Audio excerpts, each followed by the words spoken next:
बिस्मिल्लाहिर्रहमानिर्रहीम। अस्सलाम वालेकुम दोस्तों। थोड़े से ब्रेक के बाद आज फिर हाज़िर हैं। उम्मीद है कि आप लोग खैरियत से होंगे और आफियत से होंगे और इन्जॉय कर रहे होंगे।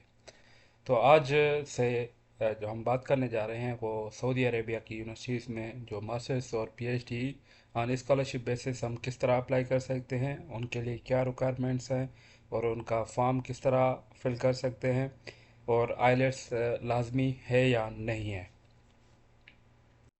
तो अभी कुछ दिनों में सऊदी अरब की मोस्ट ऑफ द जो टॉप रैंक यूनिवर्सिटीज़ हैं वो अपनी स्कॉलरशिप्स अनाउंस करना स्टार्ट कर देंगी या कुछ ने ऑलरेडी ओपन कर दी हैं। तो उसके लिए ये है कि आप लोगों को लाजमी है कि आप अपने सारे डॉक्यूमेंट्स पूरी करें और try to apply as soon as possible. तो बाद में बात करते हैं कि उनके लिए कौन कौन से रिक्वायरमेंट्स हैं, क्योंकि हर यूनिवर्सिटी टू यूनिवर्सिटी इनकी रिक्वायरमेंट्स जो है वो वेरी करती है। तो बेसिक क्राइटेरिया को अगर देखा जाए तो सीजीपीए के हवाले से ये है कि हायर द बेटर। अगर आपकी 85% से ऊपर है तो मतलब आपके चांसेस सिलेक्शन के जो हैं वो काफ़ी बढ़ जाते हैं।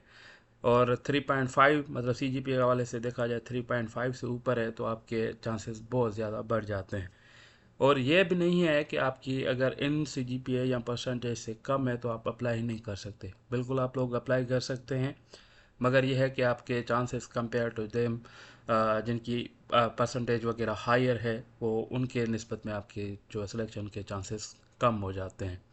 हर प्रोग्राम का बैचलर हो या मास्टर्स हो, बैचलर मास्टर्स या पीएचडी, हर प्रोग्राम की जो रिक्वायरमेंट्स हैं वो डिफरेंट है।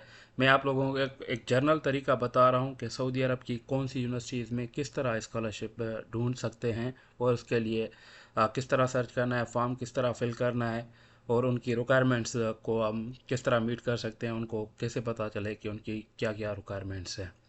तो सबसे पहले इनकी जो वन ऑफ द बेस्ट है king Abdullah University of Science and technology, उसको आप सर्च करें या आप सिंपली गूगल पे नाम लिखें कि भाई top universities in Saudi Arabia, फिर वहाँ से नाम उठाएं और फिर उसका नाम गूगल करें और उसके ना सामने अप्लाई नाउ, अप्लाई 2026, ये इस तरह के कुछ लिखेंगे तो आपको क्या कहते हैं एक मतलब उनकी जो वेबसाइट्स जो है वो आ जाएंगी। तो यहाँ से हम दो चार चीज़ें जो है वो मास्टर्स प्रोग्राम और पीएचडी प्रोग्राम यहाँ से हम चेक करते हैं कि इनके यहाँ जो मास्टर्स के लिए कौन से प्रोग्राम ऑफ़र हो रहे हैं, उनकी क्या रिक्वायरमेंट्स हैं, पीएचडी के लिए कौन से प्रोग्राम्स हैं और उनकी क्या रिक्वायरमेंट्स हैं। तो ये है क्या इनका मास्टर्स प्रोग्राम। अच्छा, तो इनके लिए आपको एक्सेप्टेंस लेटर वगैरह लेने की ज़रूरत नहीं है, ईमेल करने की कहीं पे भी ज़रूरत नहीं है आपको। और इस वेबसाइट पे अगर आप आएंगे तो यहाँ पे होगा स्टडी का ऑप्शन। स्टडी में आप देख सकते हैं मास्टर्स डिग्री, पीएचडी डिग्री या मास्टर्स स्लैश पीएचडी डिग्री या इंटर्नशिप प्रोग्राम्स भी ऑफ़र हैं। तो सबसे पहले हम देखते हैं मास्टर्स डिग्री प्रोग्राम्स। तो यहाँ पे उन्होंने सारी डिटेल्स लिखी हुई है। से सपोज़ कॉस्ट है। सबसे पहले तो हम देखें कि भाई इनके यहाँ स्कॉलरशिप दे रहे हैं कि नहीं दे रहे, कितनी दे रहे हैं, उसकी डिटेल्स। तो हम पहले इनकी जो है, तो यहाँ पे आप लोग देख सकते हैं इनकी फंडिंग में फेलोशिप ये ऑफ़र कर रहे हैं आप लोगों को। और उसकी जो है वो $35,000 पर ईयर जो है वर्थ है, वो आपकी क्या कहते हैं ट्यूशन फीस कवर करेगी। और मंथली स्टेपेंड आपको मिलेगा 20,000 per year.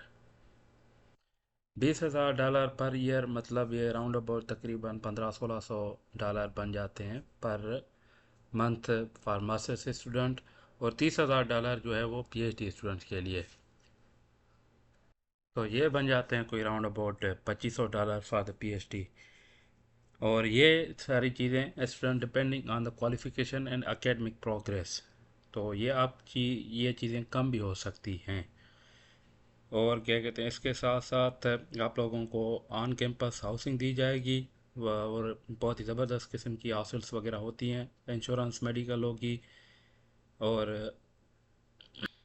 Relocation support, visa relocation, travel cost वगैरह भी आप लोगों को दिया जा सकता है। तो ये इसकी जो टोटल वर्थ जो है वो 70 से 80 हज़ार जाके बनती है पर ईयर। और डिपेंड करता है ये सिचुएशन पे।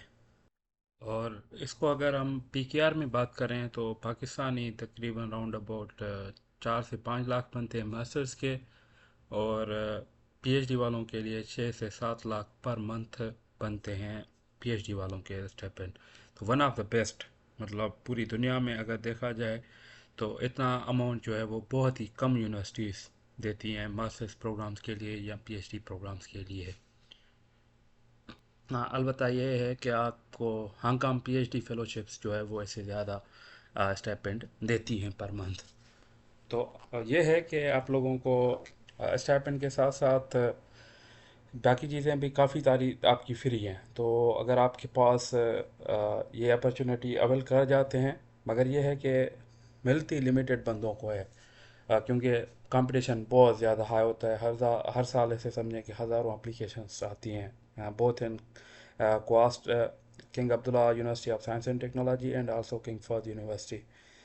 ये इनकी मतलब सऊदी अरब की देख समझें कि मतलब तो बेहतरीन यूनिवर्सिटीज़ में से एक है। तो भाई ये है कि इनकी स्कॉलरशिप डिटेल आपको समझ आ गई। तो ये स्टडी ड्यूरेशन मास्टर्स के लिए ये 2 साल 1.5 ईयर से लेके 2 ईयर्स तक वो थीसिस तक चला जाता है। और उसके बाद जो है मेन एप्लीकेशन रिक्वायरमेंट के एंट्री की रिक्वायरमेंट्स क्या हैं वो चेक कर लेते हैं एक मरतबा। उनमें मिनिमम रिक्वायरमेंट ये है कि अगर आप मास्टर्स के लिए अप्लाई कर रहे हैं तो आपके पास बैचलर की डिग्री होनी चाहिए। और क्या कहते हैं, अगर आप पीएचडी के लिए अप्लाई कर रहे हैं तो बैचलर और मास्टर्स की डिग्री आपके पास होने चाहिए। और आपकी एज जो है वो 18 साल से ऊपर होनी चाहिए। और competitive C G P A typically 90% of have a C G P A 3.3 and 75 से अबव होनी चाहिए। क्या कहते हैं आपकी सी जी पी ए। बाकी अगर आपकी 3 है तो आप अप्लाई कर सकते हैं। उसके अलावा जो आपके ऑफिशियल यूनिवर्सिटी ट्रांसक्रिप्ट्स आपको चाहिए अप्लाई करते वक्त, और सीवी चाहिए, स्टेटमेंट ऑफ पर्पस चाहिए, कांटेक्ट डिटेल्स सिर्फ और सिर्फ 3 जो है आपको प्रोफेसर जो आपके लिए रिकमेंडेशन देंगे उनकी डिटेल्स होनी चाहिए, और English proficiency official English language test score आप लोगों को चाहिए। और क्या कहते हैं, इसके साथ साथ आपकी पासपोर्ट है तो उसकी पिक्चर, और क्या कहते हैं अदरवाइज नेशनल कार्ड की जो है वो भी अलो है। तो ये इनके फ्रीक्वेंटली आस्क्ड क्वेश्चंस हैं, आप इनको पढ़ सकते हैं। सीवी है, सीवी में क्या क्या होना चाहिए उसकी भी डिटेल दी हुई है। स्टेटमेंट ऑफ पर्पस जो है वो 750 वर्ड्स का होना चाहिए। और आपका past work preparation of your internet field of study, ये के फील्ड से रिलेटेड आपका बैकग्राउंड किस तरह है, आपने क्या सब्जेक्ट पढ़े हुए हैं, और आपके फ्यूचर करियर ऑब्जेक्टिव्स क्या हैं, एकेडमिक प्लान क्या हैं, आप कौन सी रिसर्च करना चाह रहे हैं, ये सारी डिटेल्स मतलब आपको 750 वर्ड्स के अराउंड लिख के सबमिट करनी है आपको। उसके अलावा जो है वो रेफरेंसेस है, रेफरेंसेस सिर्फ और सिर्फ ईमेल और उनका नाम देना है। जब ये इनके दूसरे स्टेज में जाएंगे तो फिर ये आपको बताएंगे कि मतलब रिकमेंडेशन लेटर उनको अपलोड करना पड़ेगा आप लोगों के प्रोफेसर्स को। और उसके साथ साथ ये है क्योंकि एक तो इनका स्टाइपेंड बहुत हाई है, इनकी रैंकिंग बहुत अच्छी है, तो आप लोगों के पास लाजमी आइलेट्स है। आइलेट्स के बगैर इसमें एडमिशन नहीं है। IELTS 6.5 with at least 5.5 in all सब सेक्शंस। और उसके अलावा टोफिल है 81%, 81 मार्क्स होनी चाहिए उसमें टोटल स्कोर। और पीटीई है 62, कैम्ब्रिज 176। और क्या कहते हैं ये बाकी ये है इंग्लिश प्रोफिशिएंसी वगैरह क्या क्या कहते हैं, इसमें इन्होंने क्लियरली लिखा हुआ है कि मतलब आप उस पर नहीं अप्लाई कर सकते। ये वाला यहाँ पे अपने देख सकते हैं कि ये आप do not accept medium of instruction certification as a proof of English proficiency certificate. हाँ, अलबत्ता ये है कि आप लोग क्या कहते हैं एप्लीकेशन सबमिट कर सकते हैं विदाउट इंग्लिश प्रोफिशिएंसी सर्टिफिकेट। जब अगर आपकी एडमिशन हो जाएगी तो आप लोगों को एनी हाउ आइलेट्स देना पड़ेगा या टोफल देना पड़ेगा, उसका सर्टिफिकेट आपको जमा करवाना पड़ेगा। इसके बाद हम चलते हैं एडमिशन प्रोसेस इनका क्या है। ये इनका एडमिशन प्रोसेस यहाँ पे क्लियरली लिखा हुआ है। सबसे पहले आपने एप्लीकेशन सबमिट करनी है, और ये डेडलाइंस वगैरह बाद में। उसके बाद आपकी एडमिशन रिव्यू होगी, और फैकल्टी रिव्यू कमेटी होगी, फिर उसके बाद एकेडमिक इंटरव्यू होगा या टेस्ट होगा, उसके बाद आपका डिसीजन होगा। ये 5 स्टेप्स हैं टोटल ओवरऑल एडमिशन प्रोसेस के। तो डेडलाइन वगैरह के लिए हम जो है वो बाद में बात करते हैं कि इसकी डेडलाइन क्या है और एप्लीकेशन किस तरह फिल होगी उसकी, उस पर भी हम बाद में बात करते हैं। तो अभी जो हम चलते हैं वो देखते हैं कि इनकी ये जो है एडमिशन टाइमलाइन क्या है, डेडलाइन क्या है। तो अभी ये है कि फ़ाल 2026 की एडमिशन्स जो हैं वो करंटली ओपन हैं। और 30 अप्रैल से क्या कहते हैं इनकी जो है वो डेडलाइन 30 अप्रैल 2026 पे क्लोज़ हो जाएगी। तो बाकी तकरीबन 10 दिन बाकी बचते हैं, तो try to apply as soon as possible. अगर फिर भी आपको काफ़ी सारे सवालात हैं और जो सवालात मैं इस वीडियो में कवर नहीं कर पा रहा, तो ये नीचे इन्होंने काफ़ी सारे फ्रीक्वेंटली आस्क्ड क्वेश्चंस हैं, तो आप इनको पढ़ लें एक मरतबा। उम्मीद है कि इसमें आपके सारे के सारे सवालात के जवाब जो है वो आपको मिल जाएंगे। अगर फिर भी नहीं मिलते तो यहाँ पे ये जो मैसेज का बना हुआ है आइकॉन, उस पर क्लिक करें, इसको फॉर्म को फिल करें, सबमिट करें। और आप इनको क्या कहते हैं सारे के सारे सवालात के जवाबात, जो भी सवाल लिखना चाहते हैं आप लिख के सेंड करेंगे, तो वो आपको क्या कहते हैं आर्टिफिशियल इंटेलिजेंस के थ्रू आप लोगों को रिस्पांस कर सकते हैं इस चीज़ का। तो अभी इसके ऐसे समझें कि 10 दिन हैं, तो आप लोग अप्लाई कर सकते हैं अगर आपके पास ये सारी जो रिक्वायरमेंट्स मैंने पहले बताई है आपके पास हैं तो इसी तरह अगर आप पीएचडी के स्टूडेंट हैं तो पीएचडी डिग्री पे क्लिक करेंगे और इनकी सारी डिटेल्स आप लोग पढ़ सकते हैं, पीएचडी के बेनिफिट्स क्या हैं और बाकी सारी किस तरह और उनकी रिक्वायरमेंट क्या है, अदर रिक्वायरमेंट्स क्या हैं, सारी डिटेल्स आपको क्या कहते हैं पीएचडी वाले ज़्यादा इंटेलिजेंट होने चाहिए, उनके लिए ज़्यादा क्या कहते हैं हम नहीं पढ़ रहे। तो आप फिर उसके बाद आपने यहाँ पे क्लिक करना है। ये डेडलाइंस एंट्री रिक्वायरमेंट्स आप ठीक तरह से एक मरतबा पढ़ दें, और पीएचडी की जो ड्यूरेशन है वो 4 साल है। यहाँ पे आप अप्लाई नाउ करेंगे और ये तकरीबन मास्टर्स और PhD 17 different science technology engineering mathematics के स्टेम रिलेटेड मेजर्स में ऑफ़र कर रहे हैं। और इनकी जो इंटरनेशनल स्टूडेंट्स के लिए डेडलाइन है 7 मई 2026 इनकी डेडलाइन है। हाल अलबत्ता उन्होंने मेंस वेबसाइट पे थोड़ी डिफरेंट लिखी हुई थी डेडलाइन, तो 7 मई तक आप लोग अप्लाई कर सकते हैं, मतलब अभी भी ऐसे समझें कोई 27 दिन हैं। और ये सारे प्रोग्राम्स हैं मास्टर्स और पीएचडी में। आप लोग यहाँ से देख सकते हैं जहाँ पे नॉट अवेलेबल है तो वो मास्टर्स के लिए नहीं है, जहाँ पे पीएचडी में नॉट अवेलेबल है तो वो प्रोग्राम पीएचडी के लिए नहीं है। Applied mathematics, computational science, applied physics, bio engineering, chemical chemistry, computer science, earth science and electrical and computer, energy resource, environment science, marine science, material science and mechanical, plant science, statics, काफ़ी सारे measures हैं 17 से, मतलब round about 17 measures इसमें available हैं। तो जिनका भी मेजर इनसे रिलेटेड है, ये नहीं है कि लाजमी आपका 100% इससे रिलेटेड हो, मतलब थोड़ा बहुत रिलेटेड है फिर भी आप अप्लाई कर सकते हैं। जैसे बायो साइंसेज है, इसमें आप बायोलॉजी क्या कहते हैं लाइफ साइंसेज, और क्या कहते हैं इसके अलावा बायोमेडिकल इंजीनियरिंग वाले भी इसमें अप्लाई कर सकते हैं। से सपोज़ हम जो है वो अप्लाई करते हैं कंप्यूटर साइंस के लिए, इस पे अप्लाई नाउ पे क्लिक किया हमने। और यहाँ पे अगर आप देख सकते हैं फॉल 2026 के लिए ओपन है, तो हम जाते हैं उधर और यहाँ पे हमने करना है क्या कहते हैं 7 मई, इन्होंने पहले ही इधर क्लियर बताया हुआ है कि इससे पहले पहले आप लोगों ने फिल कर देना है। और क्या कहते हैं यहाँ से करना है हमने क्रिएट अकाउंट, और क्रिएट अकाउंट में अपने ईमेल एड्रेस और सब कुछ, इतना खास डिफ़िकल्ट है नहीं। तो ये सारी डिटेल्स आपने फिल करनी है, उसके बाद कंटिन्यू कर देना है आपने। तो टेम्प्ररी पिन आपने से सपोज़, तो ये आपको टेम्प्ररी पिन सेट करेंगे, सेंड करेंगे ईमेल पे, वो आप जाके ईमेल चेक करें अपनी। तो पिन जैसे ही आप एंटर करेंगे तो ये आप लोगों को पासवर्ड का ऑप्शन देगा, पासवर्ड सेट करें। और उसके बाद जो है वो क्या कहते हैं आपने स्टार्ट न्यू एप्लीकेशन करनी है, क्रिएट एप्लीकेशन,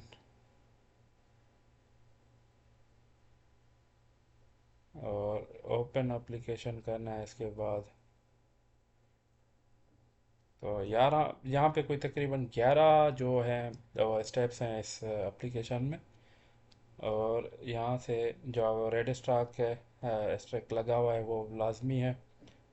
और ये सारी डिटेल्स आपने पढ़नी है फॉर्म फिल करने से पहले। और उसके बाद कंटिन्यू करना है यहाँ पे। तो सबसे पहला जो आपका क्या कहते हैं पर्सनल बैकग्राउंड है, उसकी आपकी इंफॉर्मेशन है सारी सिटीज़न वगैरह। और उसके बाद आने हैं स्पॉन्सरशिप पे मेन जो है। यहाँ से आपने सेलेक्ट करना है are you sponsored by third party for your study at cost. तो ये है कि आपको स्कॉलरशिप पहले मिली हुई है। तो अगर आपने सेल्फ फाइनेंस पे जाना है तो यस करना है। यहाँ पे no I am planning to fully funded myself, no I am seeking fully funded from cash cost, तो आपने ये करनी है स्कॉलरशिप। और उसके बाद फिर आपने नेक्स्ट उसमें जाना है स्टेप में। और विच सेमेस्टर फॉल 2026। और डिग्री टाइप हमारी जो है वो क्या कहते हैं, ये मतलब थ्योरेटिकली आप देख सकते हैं masters PhD MS leading to PhD MS PhD, मतलब ये भी कर सकते हैं आप। तो हमसे सपोज मास्टर्स के लिए कर रहे हैं प्रोग्राम, यहाँ से आपने ऑफ़र हो रहे हैं सारे के सारे इंग्लिश में है। Don't worry about the language, most of the programs are in English. अच्छा, कहीं पे उन्होंने लिखा हुआ था कि आप लोगों को एक्सेप्टेंस लेटर की लाजमी ज़रूरत नहीं है, मगर ये है कि क्या कहते हैं आप लोग अगर कर लेते हैं तो यहाँ पे आप फैकल्टी इंटरेस्ट सारे प्रोफेसर वगैरह आपको ईमेल करके रब्ता करके और उनसे एक्सेप्टेंस अगर आपको हो जाती है तो यस करके फिर यहाँ से उनका नाम सेलेक्ट कर सकते हैं। नहीं तो फिर आप क्या कहते हैं उसको छोड़ भी सकते हैं नो करके, और लाजमी नहीं है। और यहाँ से आप जो भी आपसे रिलेटेड है प्रोग्राम में वो फैकल्टी क्या कहते हैं आप कर सकते हैं। तो यहाँ पे नो करना है, हैवी नो करना है, उसके बाद कंटिन्यू कर देना है आपने। फिर आपकी आएगी एजुकेशन हिस्ट्री। तो एजुकेशन हिस्ट्री में आपने सबसे पहले एड इंस्टीट्यूट करना है। और यहाँ से कंट्री वगैरह सेलेक्ट करके उसमें सारी डिटेल्स लगानी है ये जो भी पूछ रहे हैं। और फिर यहाँ से आपने ट्रांसक्रिप्ट अपलोड कर देनी है।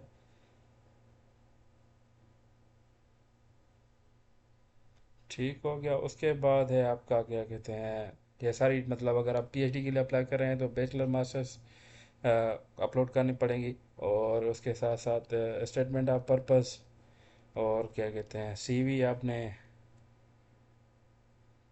सीवी और एसओपी आप लोगों ने अपलोड करना है। सी एसओपी में क्या होना चाहिए यहाँ पे क्या कहते हैं उन्होंने डिटेल में लिखा हुआ है कि ये सारी चीज़ें होनी चाहिए। सीवी के लिए इन्होंने लिंक दी हुई है, वो लिंक भी देख लेते हैं। और यहाँ पे एक है गेट स्टार्टेड हम करते हैं ऐसे सपोज यार इनके तो काफ़ी सारे क्या कहते हैं अच्छे किस्म के रेज्यूम बने हुए हैं। तो से सपोज हम इसको लिंक्डइन से इंपोर्ट करते हैं। लिंक्डइन से करने के बाद आपने कॉपी किया ये लिंक्डइन का प्रोफाइल कॉपी करके आपने यहाँ पे पेस्ट करना है। तो देखते हैं अभी इनकी क्या सूरत हाल बनती है, किस तरह की सीवी बनाते हैं ये। ये इनकी अच्छी एक वेबसाइट बनी हुई है, अगर आप अपनी सीवी इस पे भी डिज़ाइन करना चाहते हैं तो अकाउंट बना के यहाँ पे आप डिज़ाइन कर सकते हैं। तो हम वापस चलते हैं अपने तरफ और स्टैंडर्डाइज टेस्ट है ये इनका। तो ये इन्होंने जीआरई का पूछा हुआ है, आपने अगर दिया है तो यस करना है, नहीं तो फिर नो करना है। नो नो और नो करने के बाद फिर नेक्स्ट कर देना है। उसके बाद रिसर्च पब्लिकेशंस वगैरह अगर आपके पास कॉन्फ्रेंस पेपर वगैरह हैं तो यस करना है। उसके बाद आपने ये सारी डिटेल्स आपने ऐड करती जानी है। और उसके बाद रेफरेंसेस आने हैं। रेफरेंसेस में आपने ऐड रेफरेंस करना है, डॉक्टर या जो भी है उसका नाम, प्रोफेसर जिसका भी डिटेल्स है वो सारा डिटेल्स दे के सेंड रिकमेंडर करना है तो वो उसको ईमेल चली जाएगी। और क्या कहते हैं वो फिर आपको उनको ईमेल आएगी कि भाई ये अपने इस बंदे के लिए रिकमेंडेशन लेटर जो है वो अपलोड करना है। और उसके बाद इमरजेंसी कॉन्टैक्ट डिटेल्स आपने फिल करनी है। और अदर इंफॉर्मेशन में ये और चीज़ें पूछ रहे हैं। और उसके अलावा यहाँ पे सिंपल सवाल आते हैं, सिग्नेचर करनी है तो यहाँ पे साइन करनी है और उसके बाद रिव्यू करना है।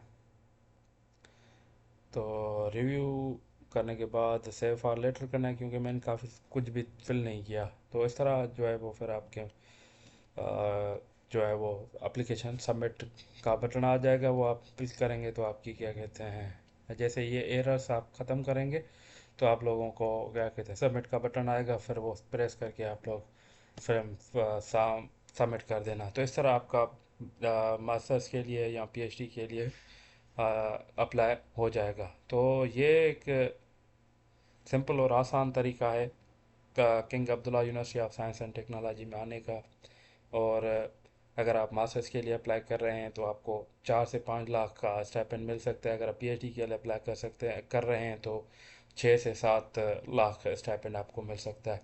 Apart from the stipend, this is a world class university and have like a lot of resources, like good research labs where you can perform the research whatever you want to do, you can do। तो ये है कि आप लाजमी apply करें। और अगर आपके पास आइलेट्स नहीं है तो फिर भी अप्लाई करें, कि इनके से अगर आपकी एप्लीकेशन एक्सेप्ट हो जाती है तो आप बाद में आइलेट्स दे के एन को स्कोर सबमिट करवा देना। तो उम्मीद है कि आप लोगों के लिए सऊदी अरब का ये मेरा मेरे ख्याल में दूसरा वीडियो है। पहला वीडियो जो मैंने पोस्ट डॉक्टरेट के लिए बनाया था, मास्टर्स और पीएचडी के लिए पहला वीडियो था ये। तो मज़ीद जो भी और यूनिवर्सिटीज़ हैं उनके लिए भी मैं वीडियो बनाता जाऊंगा। इसी से रिलेटेड अगर आपके कोई भी कन्फ्यूजन है, कोई भी क्यूरी है, कोई बात समझ नहीं आ रही तो you can ask in the comment section और you can reach me at the WhatsApp. और इंशाल्लाह इसी तरह के मोर वीडियोस में बनाने की कोशिश करूँगा एज सून एज पॉसिबल। तब तक अपने दोस्त डॉक्टर मोहम्मद शतल को दें इजाज़त। अल्लाह निगहबान।